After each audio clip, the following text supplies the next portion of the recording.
Hits from the hardwood with VFTS. NBA. All right, fellas. So what we're going to end up doing right now is we're going to make our selections for the NBA awards. Maybe on the next episode we'll go ahead and make our picks for the championship and all that. But right now we're just going to stick to the awards in the interest of time. So we're going to go ahead and start with the big dogs of everybody's picks here, and that is going to be the MVP. Mr. G. Mike, you are up first, and your MVP is Nikolai Jokic. I think he's gonna go out there and he's gonna go kill the game. He's just gonna kill the game. He got Cam Johnson that came over from the Brooklyn Nets, and he's gonna be able to get so many assists, so many rebounds, so many points. He's gonna be able to score. Good Serbian accent there, bud. Yeah, right. A little practice. Yeah, but I just think, dude. I think Jokic, man. I think he's been deserving of the MVP the last 5 years, bro. Honestly, it's just like the same effect that MJ had, Magic had, Shaq had, Braun had, and now Jokic is going through it. That the NBA just won't give him the MVPs all the time because they need to switch it up and they need to give it to other folks and stuff like that, which I get. And don't get me wrong, Shai is deserving of it. SGA is deserving of it. Other players like Joel Embiid, that 1 year that he got it over Jokic, I think he was deserving of it too. But when you really look at the numbers and you really look at the impact that they have towards their team on winning, Jokic is that guy, and he's been doing it for so long. He deserves the MVP every single year for the last 5 years. Well said, man. Well said. All right, Mr. BC, you are up, my friend, and you are taking back-to-back. Yep, I very much am. You're going to notice the theme of my awards picks here. But again, do I agree that Jokic has been the best player in the league for the last 5 years? Like cumulatively, yeah. But I do think that we're going to start seeing a change in the guard just a little bit. I think that SGA, what he's doing in Oklahoma City, not just for team success, but also too what he did last year, what I think he's going to do this year. I think he's going to continue to take leaps and steps to be even more well-rounded and even better basketball player than he was, an even bigger two-way force on the perimeter. I think that he's just going to, level up, and I think that he's going to go back-to-back with the MVPs. And again, I think the difference is going to be the two-way impact and voter fatigue. I think that Jokic getting 3, SGA only getting 1, and then I think also, too, a lot of people are going to see the importance of defense that Shea brings to the table on the perimeter. I think that people are going to give him that slight nod because when it comes to playing defense, one is an all defensive player, all defensive caliber player. The other, you better just have another good defensive big next to him on the block. Valanciunas. Yeah. All right, well, mine is going to be Victor Wembanyama. I have a lot of expectations for Victor Wembanyama, even though he did have the blood clots the tail end of last season. I am really hyped on Victor this year. I think that he's going to take it to the next level. The rumors have been that he is all of a sudden getting in better shape, putting on a little bit of muscle. I just like his game all around. He can do literally everything. I got an alert today as a Dallas Mavericks fan. I got an alert today that because they're playing the first game, which will be tomorrow against the Mavs, the players warned Cooper Flagg, you've never seen anything like Victor Wembanyama, so be ready. There's nobody that's ever been like this guy before. I thought that was a pretty cool little thing right there. But I'm going with Victor Wembanyama as the MVP. He could do it all. And I don't think there's really a flaw in his game. The only thing I think could maybe a flaw would just be if he could put on a little bit more weight, a little bit of muscle. But that's just going to happen over time. I think the kid is like maybe 19 or 20 years old max. So I think the future is extremely bright as long as he can stay healthy. But I'm going Victor Wembanyama as my MVP. Oh. Mr. G, Mike, you are up. Next up on the docket is going to be the most improved player of the year. And you took Benedict. I don't know how to pronounce his last name. Don't Benedict Mathern. I think with Tyrese Halliburton gone, I think Numbar is going to do well as being the facilitating guard for sure. But since he's going to have more minutes on the floor, they're going to ask a lot more for Mathern, and he's going to be able to score. He's going to be putting up, I think he'll put up right there. It says he dropped 16.1 points per game last season. I think he's going to hit the 20 threshold. I think he's going to have probably 3 assists a game and probably like 6 to 7 rebounds a game. So I think he's going to be very the most improved. I think he's going to help the Pacers get into the playoffs, maybe in the playing game, but if not, the 6th seed. And they're going to have to depend on him a lot this season. Yeah. Yeah, well said, man. Well said. And that's it. He was a great player last year, so I'm excited to see what he's going to be able to do this year. All right, Mr. BC, you're up next, and you chose Chet Holmgren from the Oklahoma City Thunder. Again, I told you, y'all, we're going to be sensing the theme right here. But my boy has put on a little bit of some weight in the offseason. I think that's definitely going to play a factor into this season. I think that he definitely established himself as the third option for OKC.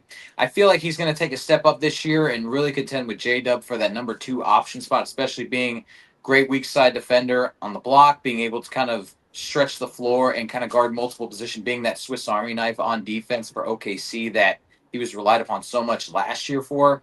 And I just think as well, like he's going to take leaps and bounds on the offensive side too. I feel like he's going to be in that all defense, all NBA, all star, kind of that triple crown category there. Maybe not necessarily taking all 3, but being that all around, I think, great player and really contributing and stepping up the game. And again, it's going from string being to putting on a little bit of some bulk right there. I see, Chet. Get a little swole. Got him in fantasy basketball, baby. There you go. Mine was I'm going with Dalton Knecht. I think that his rookie season was a little bit less than I expected it to be. I think he's going to step up a lot this year, going for the Lakers, because I think LeBron's going to be doing definitely a lot of load management, and they're going to need to be able to make playmakers. And I think Luka's going to be able to find him because Luka's going to call for a lot of the attention, be able to dish it off for him. He was a 3-point shooter back whenever he was at college at Tennessee. He was had a lot of confidence, and I just don't think he was able to showcase it a lot.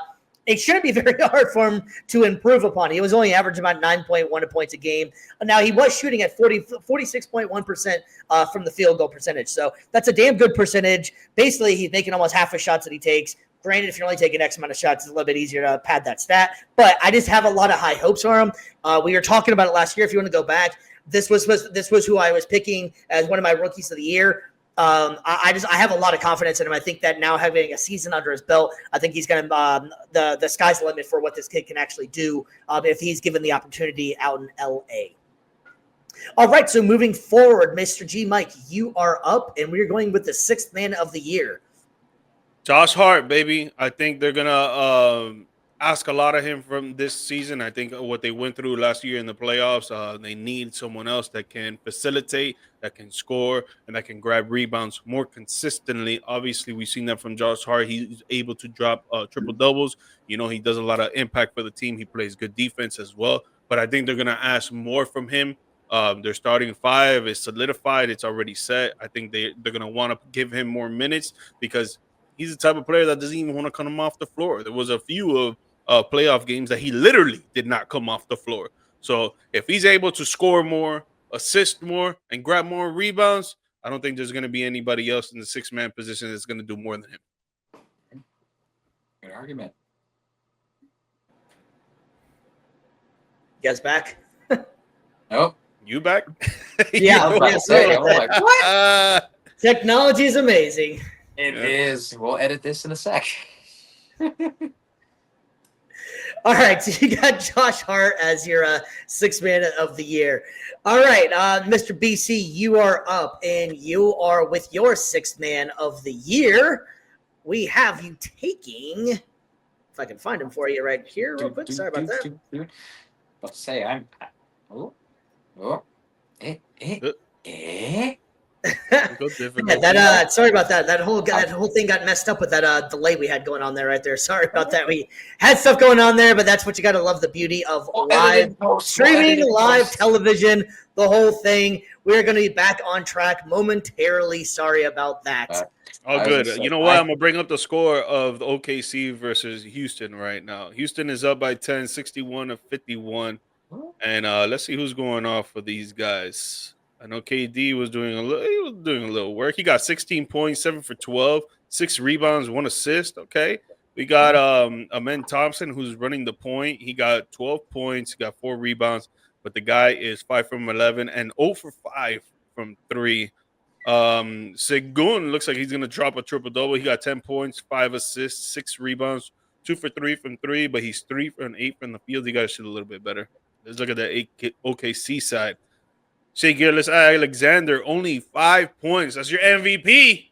It's your MVP. It's one game, dude. It's one It's the opener. It's game. the opener. 81 to go, man. Come But on. Chet Holmgren, 18 points, 4 rebounds, 7 for 10. And their bench is actually what's keeping them afloat, man. Their starting is not doing too well, but we got a Jai Mitchell, 9 minutes, 4 from 9 from the field, 3 for 5 from 3, 12 points. Only 9 minutes. Wow. Man, that's efficiency right there. Yep. I was gonna say I was gonna go ahead and ask you what Alex Caruso's totals were for right now for this game. He is 11 minutes Speaking in. of which, 1 for 2. Ooh. He's 1 for 2 from 3 as well. Those are the only shots that he's taken. He's only has 3 points, 1 assist, 1 rebound.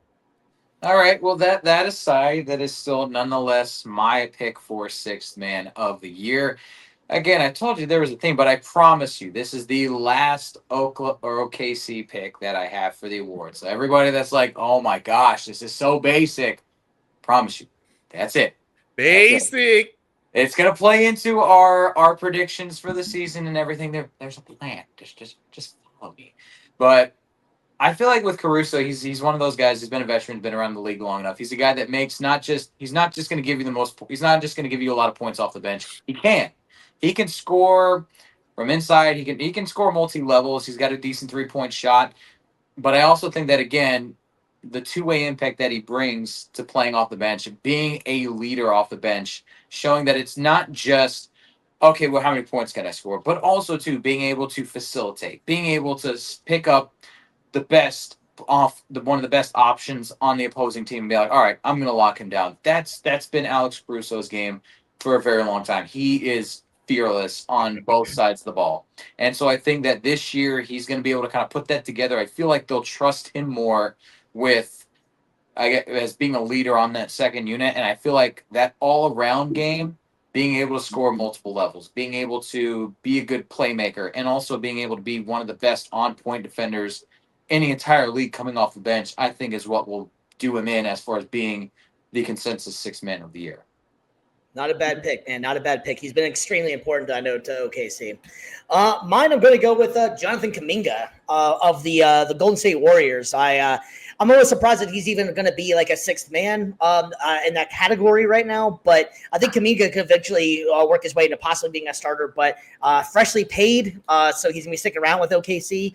OKC, with Golden State. I just like his game. I think that they're going to depend on him a lot more now that Steph's getting a little bit older, Draymond's getting a little bit older. I think that he's going to be possibly the future of what OKC has been doing.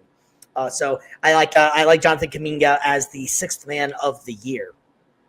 All right, so this next one we've all actually agreed once, and that's going to be the defensive player of the year. So we can all say it at the same time if you want, and that is the one, the only Victor Wembanyama.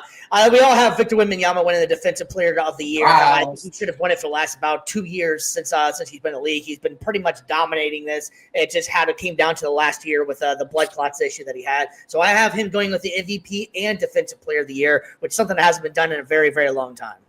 That would be dope. Yeah.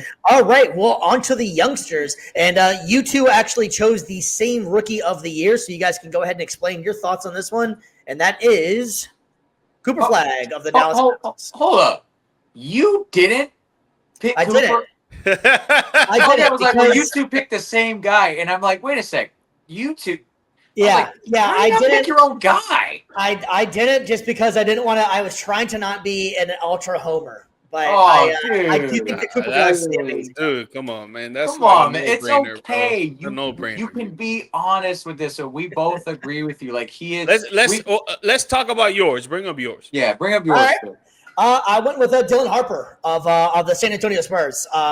As a Dallas, you would think that I'm a Spurs fan as much as I've been picking Victor and I've been talking about the Spurs. But I just like the way they're coming. But I'm a award representation. diehard Dallas Mavericks fan. Let's not get that crazy. But I think Harper's his game is going to translate very well into the NBA. His dad was a former player. I think he has that ultimate dog in him. And I just like his scoring ability and his defensive prowess, what he's going to be able to do on the court. But I just like his game. He was great in college. I think that the San Antonio Spurs are great at finding their picks. They have great scouts. They pick people that fit what they want to do. Harper's got that. He's been in around locker rooms his entire life, if you will, with his dad being a pro as well. So I don't think the moment's going to be too big for him, and I think he's going to fit in fantastic with what they're trying to do with they got a Sexton out there, or not Sexton, Castleton, Wembanyama, Fox, and Harper. I think it's going to be one hell of a duo to be seeing. That's one. A lot of guards, bro. And the reason why I wouldn't choose him, and I think your argument is valid. I think he's going to be a great player. I think he's going to be runner-up or not third. But the reason I wouldn't pick one reason is because Cooper Flag, bro. He's just that guy. Bro. He literally is there's no there and offensively. But the other thing is, I don't think that 3 years in a row San Antonio Spurs are going to have rookies of the years. Like we had Victor Wembanyama, Stephon Castle, and I don't think it's going to happen with Dylan Harper 3 years in a row. I don't know. That's just a superstitious conspiracy side. That's funny. Yeah, I mean, I like Dylan Harper, like you said, but I just think that the amount of guards that San Antonio already has, I feel like, and he's not that he's going to get lost in the shuffle, but I feel like his minutes are going to be too hampered. And Cooper Flag is Cooper Flag. Like, let's all be honest, Flag man. Is starting off rip. Yeah, and he's going to be given so much. Like, he might be maybe the third option behind Kyrie and AD. Probably, maybe even not. Maybe like halfway through the season they make the switch just because they'll start him off giving him the rookie responsibilities. But honestly, like, he's going to be given so much, and he's going to be playing with two of some of the best players in the league right off the rip as well. Like, there's not going to be any, trying to figure out, okay, well, what's his role? What's he doing here? What's like with Dylan Harper? I think he's just going to be given the keys to the kingdom a lot earlier, and I feel like he's just going to be given way more opportunities. I think Cooper Flag is in the absolute best position out of any of the rookies that got drafted. And not even just for stat padding, just the players around him. They're going to be probably one of the biggest teams in the league right now. I mean, Cooper Flag's 6'7", 6'8", somewhere in there. Anthony Davis is going to be out there. Their team is just going to be big. So they're going to be defensive. They're going to be able to score. They have Cooper Flag running point in the preseason. So that could be something interesting as well. Like, the kid has that good of handles that he's able to do this. I think that it's going to work out very well, and I think Dallas is going to have one hell of a year with Cooper Flag. As long as he stays healthy, just like everything else. And Kyrie isn't even in the picture yet. So you add Kyrie to this, they're going to be able to be very, very versatile. And with the other luxury I think Dallas is going to have with Cooper Flag, if this working him at point guard works, is that you don't have to rush Kyrie Irving back. Once Kyrie Irving comes back, obviously he is the point guard. I mean, I'm not trying to say that, but what I'm saying is that you can have ample amount of time for Kyrie to get back in his absolute best shape that he can be in after the injury. He's a little bit older. You can almost even have him coming off the bench if Kyrie wanted to. Or, you know what I'm saying? Like, you can have Kyrie have to slowly work himself in and not have to be back right away if this thing works out the way I'm thinking it's going to be. So you're telling us your real pick is Cooper Flag. So you're picking Cooper Flag is what I heard. I really do think Harper's going to be great. Good bait and switch there, Steve. Good bait and switch there, bud. Okay, it's okay. All right, fair enough. All right, and we respect your pick, man. It's not because you're a homer. It's because it's obvious. Because it's obvious. Exactly. Yeah, I mean, I will say that I think that Cooper Flag will probably win, but if Dylan Harper wins, I also will be the guy that said that too. So I win either way. You covered your bases. Gotcha.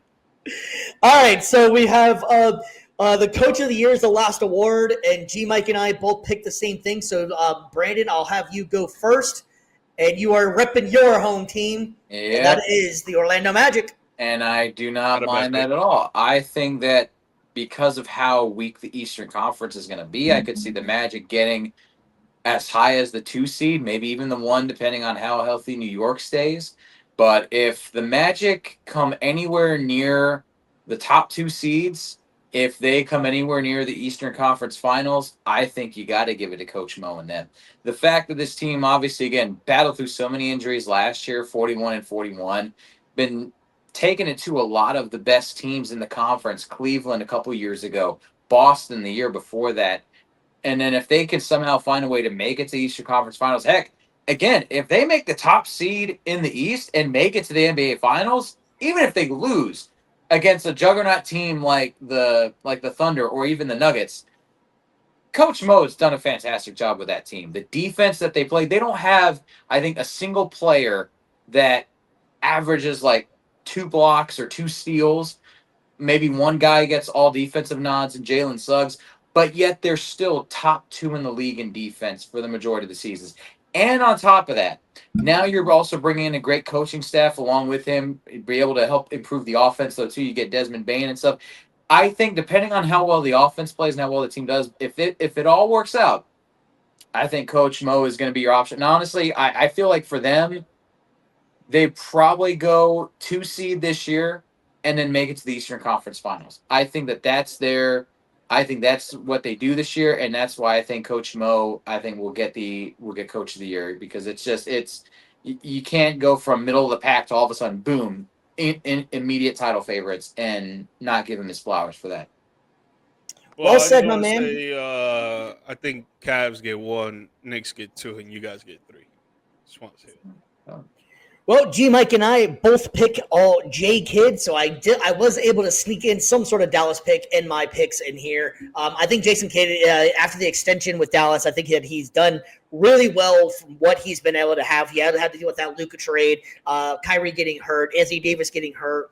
I really like what they're going to be able to do. I think that this team is going to be defensive and be able to score with anybody in the league. But I think their main mindset, to me, it seems like they're going to be a very defensive team, almost ergo Orlando Magic kind of style. But I think they'll have a little bit more firepower when it comes to the offensive side than Orlando probably will. But they're to me, the way they're built right now, they remind me of kind of like Orlando a little bit. Yeah, I think they'll probably be the best defensive team in the game this season coming up for sure. If everybody stays healthy, of course. When Kyrie comes back, that's just going to give them more of a juice on offense. But I think their offense is going to be pretty good. I don't think it'll be top 10. I think it'll be under it when it comes to scoring. But when Kyrie comes back, maybe they could sneak in there by the end of the year in the 10th spot. But I like the team overall and how it's built, man. They got depth, they got height, they got defense. And then when Kyrie comes up, they're going to have more offense. So I think Coach Kidd, he's going to be able to take this team to maybe to the top 3 seeds in the Western Conference, man, and I think he's going to win that award. Well said. I agree with you on that, man. I think Dallas is going to be an interesting team to watch this year just for defensively and just to see what Cooper Flagg, my quote-unquote Rookie of the Year pick is. Air quotes.